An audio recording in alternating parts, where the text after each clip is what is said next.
I only have one question. Do you remember 21st night of September? All right. Well, this is it. Yeah. This is it. The 21st of September. Andor. All right. Spoiler review. I'm Kerwin. This is Keith. Thank you for joining us. All right. We're going to break it down. Before we get started, please like and subscribe to our YouTube channel. Thanks again for joining us. Let's get into it. Let's talk about it. Please like and subscribe.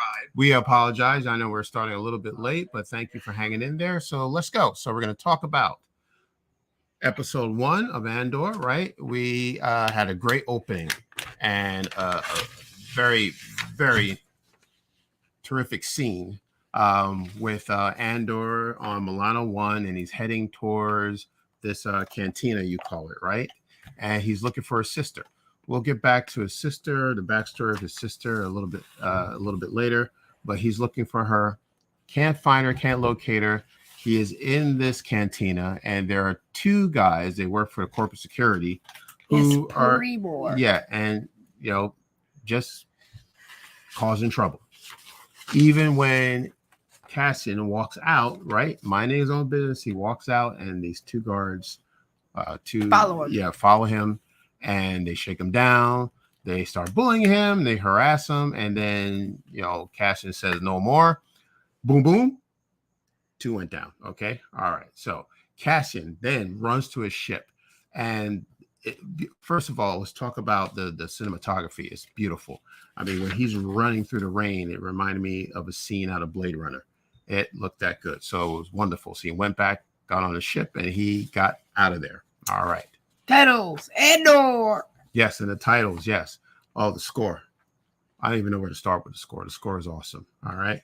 All right, so let's move on. So we get to the next scene, all right, where we're going to leave the Canary part for a little bit later. Let's just get to Ferrix. Can we do that? Mm-hmm. Okay, all right. On Ferrix, we meet this townspeople. They're blue-collar people, steel workers, very hardworking people, construction. That's where Andor's from, and he is looking for someone named Bix Colleen. Bix Colleen is played by Adria Ohona. We interviewed her. We absolutely did. And seems like they have a history. Mm-hmm. Okay. All right. They have a history, and he is looking to sell something that he has obtained from the Empire illegally. And he wants Bix to find a buyer for this part. Mm-hmm. Okay. So, all that comes with that is crazy. And then, we get this nice flashback of Cassian. But before that, we meet his droid. Yes, B2 we have a droid. Emo. Yeah, pretty cool. Yeah, right. Emo. B2 Emo, right. And again, when we first get introduced to Emo, the music that played, and you saw him walking through the scrapyard, it reminded me of Wall-E. For some reason, it just felt like a scene out of Wall-E. All right, what are you looking for? Lean back. Oh, okay, all right. All right. Yeah. Okay. All right. Yeah, I apologize for that. Okay. All right. All right. So back on planet Ferrix. Okay. So present day, Andor is setting up an alibi. He has a friend named Brasso who looks like he's a construction worker. I didn't even start the flashback. Okay, go ahead. Start the flashback. So, Cassian's asleep, and he has this flashback. Mm-hmm. And he's going back to when he was a child, and he lived on Canary. And by the way, a lot of people didn't know that before. So this is kind of a new fact to everyone. Mm-hmm. But, he's going there, and then all of a sudden, this ship crash lands from the sky. Mm-hmm. And by the way, he's with his sister. The ship crash lands from the sky. Everyone in the village goes to figure out what happened. And then back to present day, Cassian's making a deal with his friend Brasso, trying to set up alibis for where he was the night before. Hello, Alex. Hello, Michelle. Thank you for joining us. Just wanted to let you know that we do acknowledge you. Yep. Hello, guys. Yeah, I like the droid too. I like B2 Emo. Okay. Like I was saying, Mhm. Now we're on Morlana 1, corporate headquarters. So, they've already found out about Cassian's little spectacle. That's what we're learning about in school. We're learning about like the spec being a root word. And I'm writing a paragraph, and then we had to put the word spec into our paragraph, like a word that used spec as the root. So Mhm. I did that. Okay. Spectacle. All right. Mhm. We meet another new character. So now we get Deputy Inspector Cyril Card, who we also interviewed. Kyle Soller. Yeah. How about that? Yeah, we also interviewed Diego Luna, though. Yes, that's true. We did. Yeah. Da, Mhm. da, da. Mhm. Mhm. Yes. But now he was to investigate the crime. So he goes to his boss, and his boss is like, "No, we don't want trouble. We don't want trouble. No, drop the case. Drop the case. And this never happened. Right. This never happened." Right. And Cyril's like, "Dude, are you serious? These are pre-mortem employees. We have to investigate this." So he decides to take matters into his own hands and kind of go renegade, which does not turn out the best for him. Right. So apparently his boss, the idea is that he doesn't want to investigate it because it's too much work, too much paperwork. And, he's about to give the Empire a crime report for his sector. And he doesn't want to go to the Empire and say, well, we have a crime that's, we're in the middle of right now, an investigation. They don't want to hear that. So he's going to tell Cyril, no investigation, just call it an accident, fill out a report. Yes. Those two guards should not have been where they were. It was their fault. They got caught up in something. They were trying to save someone's life. And then, things happen. Yeah, like, But, it was an accident. It was an accident. Right. Just the cover-up. No. The cover-up is worse than the crime. There you go. All right. Okay. All right. So okay. So, all right, let's talk a little bit more about Kenari.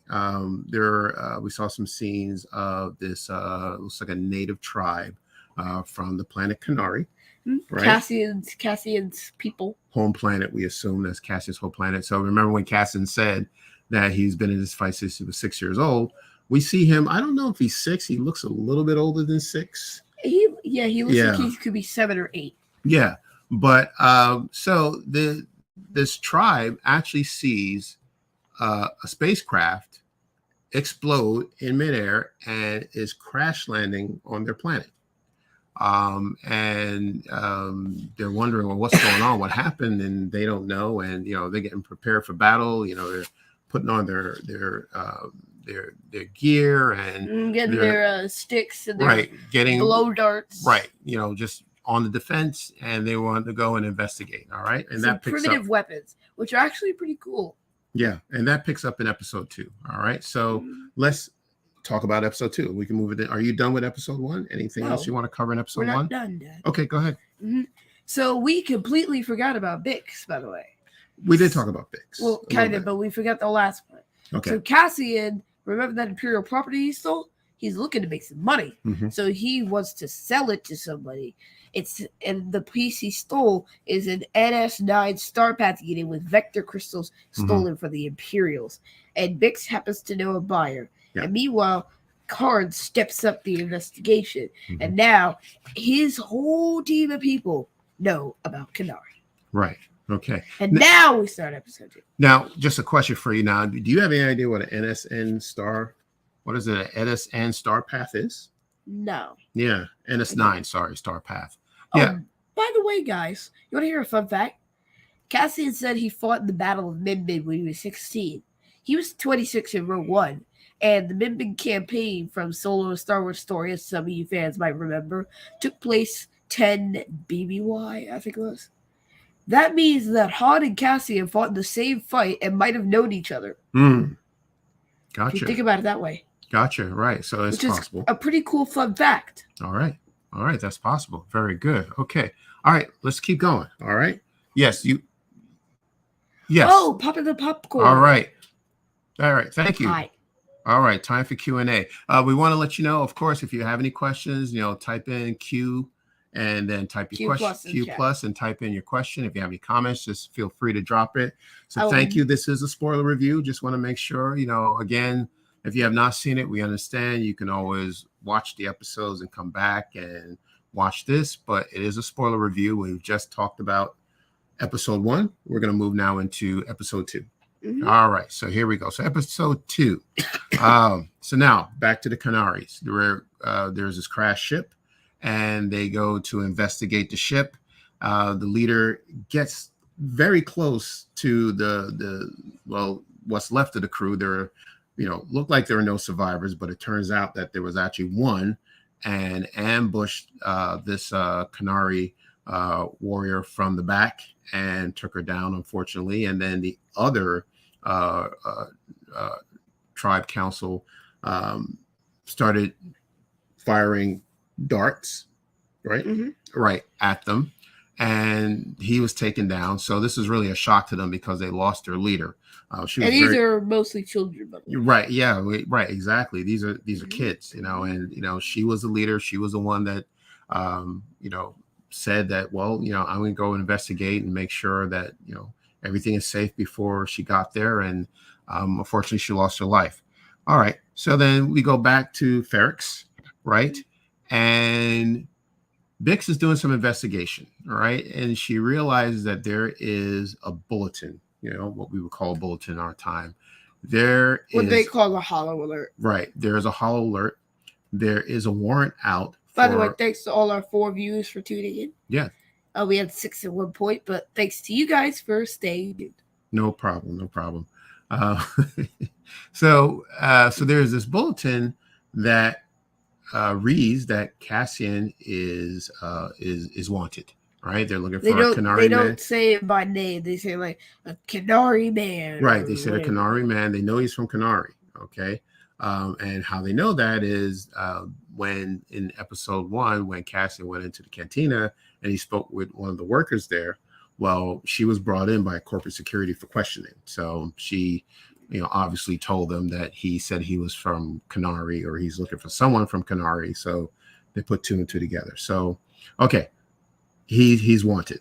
He's a fugitive. He's a wanted man now. He is a wanted man.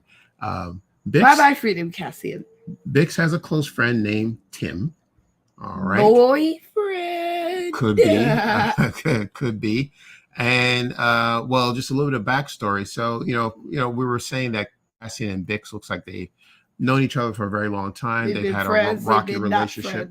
Rocky relationship. They've gone back and forth. Not like the ice cream. Not like Rocky Road, right? And Bix apparently has tried to move past Cassian, and she is forming this friendship with Tim. And whenever Cassian comes back into her life, Tim gets a little nervous. Could be a little jealous. Why is Cassian back? So he's keeping an eye on Bix. He's suspicious of Bix. Something's going on. She's not sharing the information that she knows.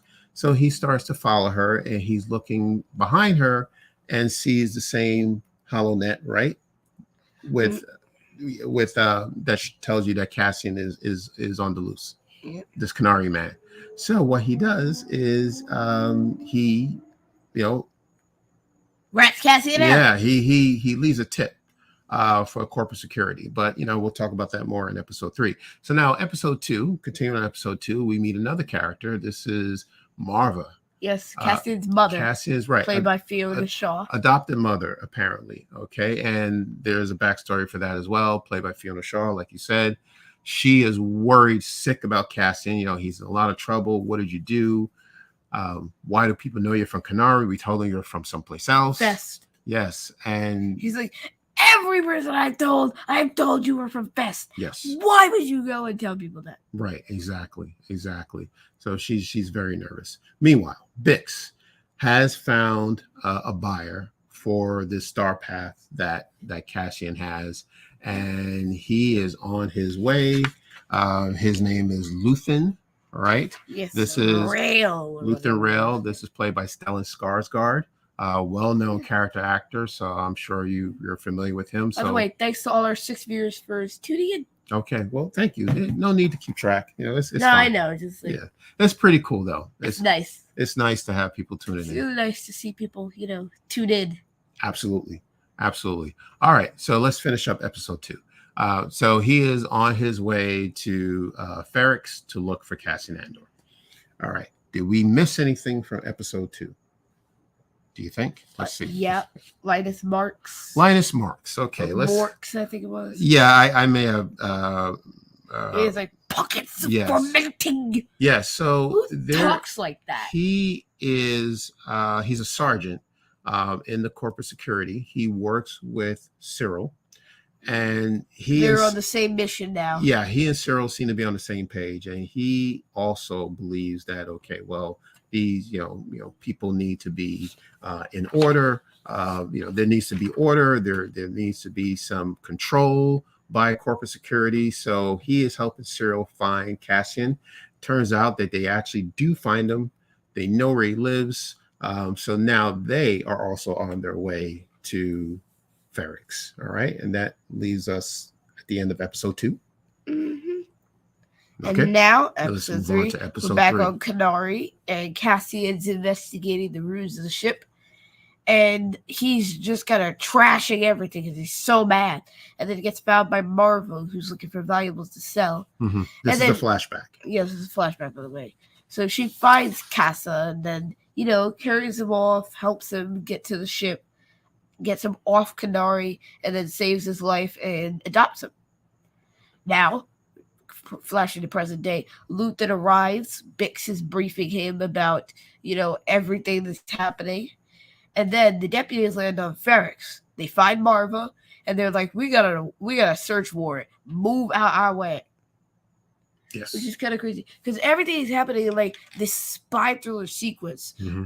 And it's like, you got 3 parts of the story. You have, Cassian's flashbacks, which tie into the ending. Mm-hmm. And then you have Luthen and Bix. And then you have the, don't tell me, Pre-War Corps. And then Cassian with them.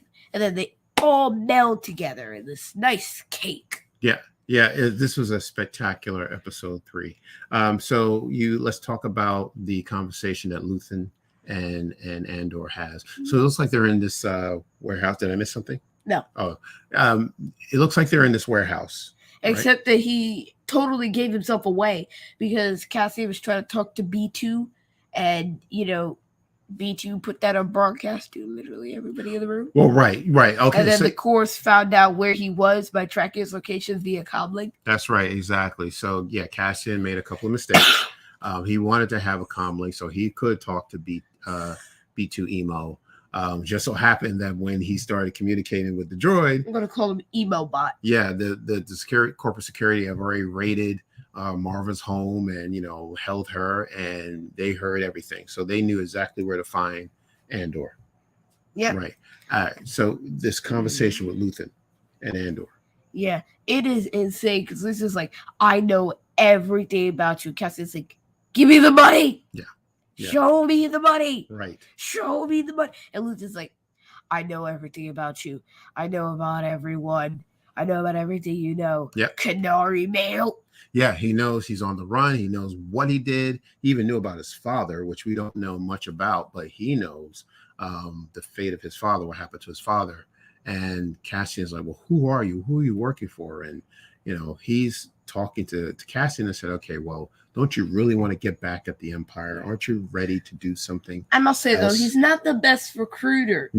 Like, if you're trying to recruit people to the job by pointing out all of their weaknesses, they're not coming with you. Yeah, well, I think he's trying to just give a point that, okay, look how much I know about you. Look how much information I have on you.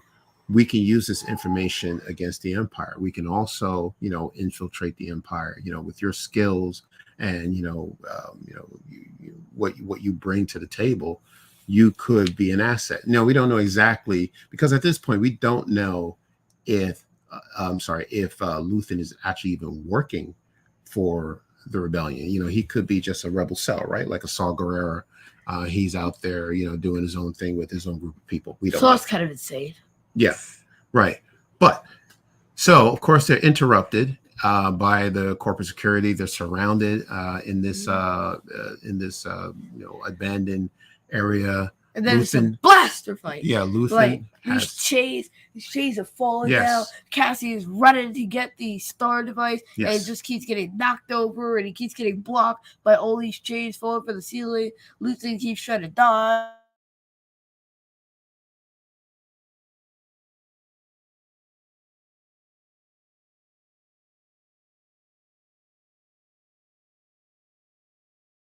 no, it's fine. Keep going. You're good. Yeah. Yeah, and then he manages to get the device just Mhm. barely, or then he loses it again. Yes. And then it gets blocked off by those chains, Mhm. and then he has to run. And then Cassian gets hit in the shoulder or head with one of those chain things, and I was just like, roll credits. Right. We didn't know if it was going to end at that point, and Yeah. we had no idea what happened to Cassian. And he also had some blaster fire as well. I think he was hit with blaster fire. I said he got hit in the shoulder. Right. Okay. All right. Now these whatever these were, these metal Chains, ceiling suspensions. yeah, it looked like they were booby traps. I think they might have been intentional because every time he tried to go after that star path, it would just drop right in front of him. Yeah, because Right. the cords kept shooting. Yeah, them. right. And it felt like, it's like Indiana Jones in the Raiders of the Lost Ark when he gets the idol and he's trying Yeah, I to remember that leave. they tried to like switch it out with the sack. Exactly but right. it don't work because whoever Alfred Molina played set off a trap, and then did not make it out, and then Indy had to outrun the boulder. Right. Exactly. That was actually not planned. The boulder part that was not planned. What do you mean? I watched this on a YouTube video. The boulder part where Yeah. Indy runs through the boulder, that was not planned originally. Oh, really? Was that something that they added at the last minute? I guess. Oh, okay. All right. Yeah, but I just Or unintentional, like force of nature or something. yeah, the idea of these barricades, the hero or the anti-hero is trying to, get out or grab something that they really need and they can't get it. There's something that's just stopping them, that's blocking their way. Like, remember all those arrow traps and that deep pitfall Mhm. that was keeping Indy from getting the idol? And then when he got the idol, there were traps going out. That's kind of what happened to Cassian, except he didn't get the idol, or in this case, Right. NS9 Starpath Yeah, he unit. did. No, I think looks like it was destroyed, so he did not get it. So they actually It was escaped. not destroyed. And No, because remember, like, I don't know what happened, but I feel like it's not destroyed. you think I don't know. maybe corporate security picked it up? And they or- probably got it. Yeah. Okay. Yeah. Well, I don't know. Maybe we won't find out what it is or what exactly it does. Maybe. Yeah. But okay. So again, like I said, corporate security is on Ferrex, and they're just causing trouble with the locals there, and they're threatening the locals, even harming the locals. Bix, unfortunately, she was, Injured. mishandled by one of these officers, and Tim, her friend, trying to come out and trying to come out and save her, and he gets taken down unarmed. One of these officers with a trigger finger just takes this guy down. I understand. Well, Unnecessarily. right. So now let's A go lot back. of unnecessary deaths. Yeah. Now Tim was the one that actually reported Cassian, to security. So that's why they were there. I'm mad at him, but he didn't deserve. But right, he didn't. You're right. He was an unarmed civilian, so that was wrong. But the people of Bix said, "Okay, we're not having it." They started shutting down their businesses. They were ready for battle. They have this signal where if there's trouble, like Yes. people will start banging on these clanging, things, and yes, they'll go, yes. "Doo, Exactly. doo, Exactly. doo." Yeah, And then everybody else does the same thing, and then it's like, correct. and then everybody starts doing it all at once, and then Yes. like that's the signal. Shut down everything. Shut Right. down everything. Close the doors. Close the doors. Exactly. Seal the blast doors into the garbage chute, Flyboy. Okay. All right. Different movie. But yeah. Right. Completely different movie.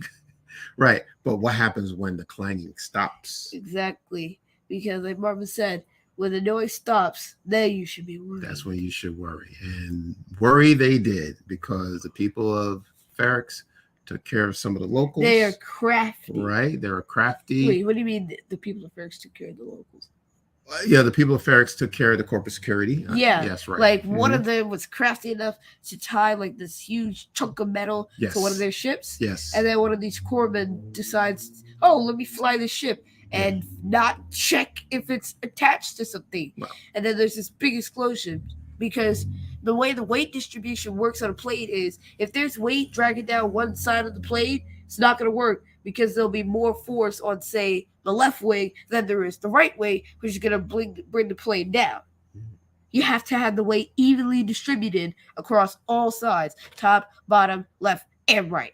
Right. Didn't happen here because they had a wildly swinging chain that was completely unpredictable, and they crashed and exploded. Right. Okay.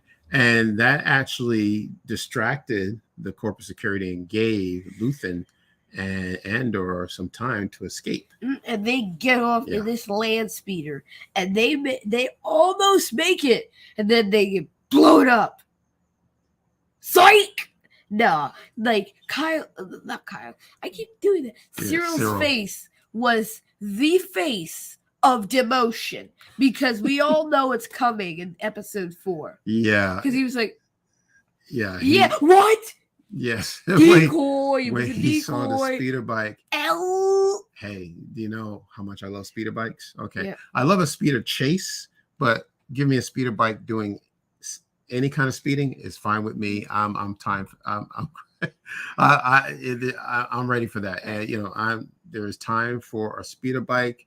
There's time for a chase, and right now it's also time for some Q&A. All right, let's see if we have any Q&A. All right, so what do we Alex have? Says, I feel the same way as you both. Yeah. I disliked him too, but the security forces were atrocious and awful in how they shot him and attacked Bix. Right, exactly right. That was totally unnecessary force. And it's unwarranted. Right, it's completely unwarranted. Right, it was not necessary. There was no excuse for it. Yeah, exactly. Right. So if anyone else, let me pull a blaster on. Right, let me know if you have any comments about the 3 episodes so far. So all right, so Luther and Andor get away on a speeder bike and they take off. So I'm going to give you guys an example of setup and payoff. Okay. So Luthen talked about like slap detonators or something because he put one on the door and he said, always play your exit on your entry. So what he did was he used one of those slap charges inside the decoy so that after they shot it up and Cyril was like, oh, they're gone. They're done for. And then all of a sudden they zip by on a speeder bike. They set off the slap charge. And then all of a sudden this big explosion comes. And all the corpses are injured except for Cyril and Linus. There was one other, but like the only 3 that weren't injured by the blast. Right. So, Cassian did get away. Right. And then they escape and loot this cruiser. And this is the part where it kind of blends in nicely with the flashbacks because we see this perfect, delicious mending of Cassian, or as he was called then, Cassa, riding the ship with Marva and whoever she was with. And then going back to the starship that Luthen and Cassian were on right now. Yeah, that was beautiful because we're actually seeing Cassa, as you say, taking his first flight. Delicious. You know what I mean? I'm sure he's never been anywhere, maybe on this ship or maybe been out in space, but you see him taking his flight. And we talked about what happened, why he was on this flight, right? When Marva came in and found him. Marva found him. Right. And then I think I mentioned that. Yeah. Marva found him and then Cassian didn't want to go, but she brought him to the ship anyway. Yeah, right. And then he woke up and then he's like, oh, cool. Right. Although I kind of would have been like, why am I here? Why am I here? What have you done? Right, yeah, but I think he was just taking in. I'm floating.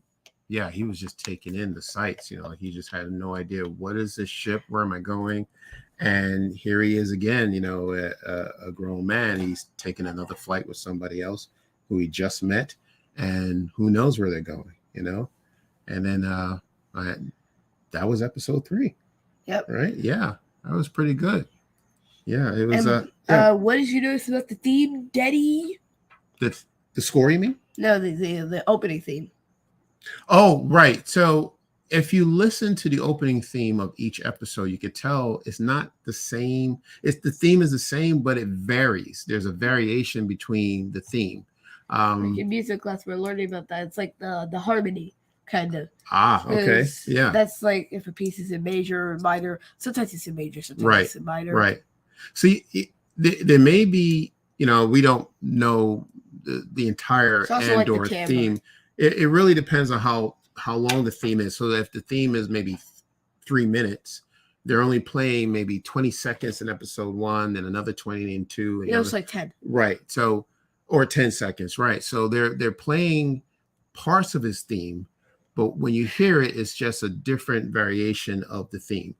I can't wait to just to hear this soundtrack. And I know it probably won't get released until the end of the season, but maybe they'll release like the Andor theme, as soon as possible, because the music is incredible. Yeah, they're like different timbres. I learned that in music class. You know what that is? No, tell me what it is. So basically, it's like different instruments being used. Like if you played the same song on, say, a trumpet and a piano, it'd be different timbres. Mm-hmm. See? Okay. All right. Excellent. All right. So that's what they're doing. They're playing it on different instruments sometimes. All right. So this is our spoiler review of the first 3 episodes of Andor. So tomorrow, don't forget, if you can join us tomorrow, we're doing our spoiler review, episode 6. We hope we'll see Daredevil. We don't know, but we'll find out tomorrow. Oh, we better. I think so. I mean, we saw his helmet, so let's see him put it on. All right. Well, then. Or at least pick it up. Yeah. So if there are no more questions or comments, well, thank you for joining us on this episode of our spoiler review of the first 3 episodes. It's going to be an exciting season. I think we're going to be very pleased with what we're going to see with Andor. It's off to a great start right now. So we'll tune in next week and see what happens with episode 4. All right. Mm-hmm. All right. So. Okay. All right. So thank you so much for joining us once again. Please subscribe if you have not subscribed to our YouTube channel. Right. Please. Right. To our Patreon. Check out our speaker page. Mm-hmm. Visit our website, follows@galaxy.com. You can listen to us wherever you get your podcast, because we're everywhere. Yes. Check out our socials, Twitter, Facebook, and Instagram at @follows@galaxy. Mm-hmm. Okay. And we have a question before we log on. Okay. So Alex, all right, is Luthen a former high-level official in the Empire? Perhaps a defector? That's a very good question. I don't know. Yeah, it's very hard to know where Luthen is coming from. You know what? Because I want to think for a second. Mm-hmm. I want to think for a second. That's a good question, Alex. We're going to think about this one a little bit more. Possibly. Well, yeah. You think he could be from the Empire? Maybe that's why he knows so much about maybe the inner workings of the Empire. Or just about Cassian, too. Okay. Because if he's a high-level official, mm-hmm. he'd have access to stuff like Cassian's files. You think about it. Because there's literally no other way he would know everything about Cassian except that. That's a very excellent. So to answer your question, yeah, he probably is an Imperial or former Imperial who switched sides and is now working for the Rebellion. Interesting. By the way, there was a Lego set made for that speeder bike chase. So it includes Cyril, Cassian, and Luthen. So all 3 of them are in the set. Now that you brought this up, remember we were talking about. Oh yeah, Lego spoiled it for us because like that's okay. I saw the Lego set in Legoland and I thought, nah, this probably isn't related. And then I realized as soon as I saw the ships deploying from that, what I think it was like a Star Destroyer or something. Yeah, I don't know the name of the ship. Some sort of huge ship. Mm-hmm. I was like, no, this is a Lego set. This is absolutely the Lego set. And then I saw the speeder bike and I thought, Legos, you spoiled it. Now, okay, so you saw the Lego set at the Lego store. You didn't see it as an advertisement. So you actually saw the set? Yes. Oh, wow. And how long before did you see it? A month. So you saw it a month ago?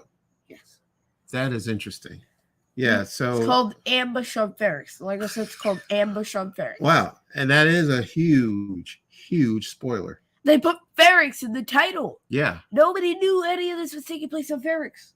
That is interesting. Yeah, I guess we need another episode for this. Like Lego seems to know a lot of things, but I don't know. They're not under the spoiler the embargo like everyone else? I mean, yeah, that's something Yes, that because you try to Legos keep is a secret. billion-dollar company. I guess. All right. Hey, did you know they're also the biggest tire manufacturer in the world?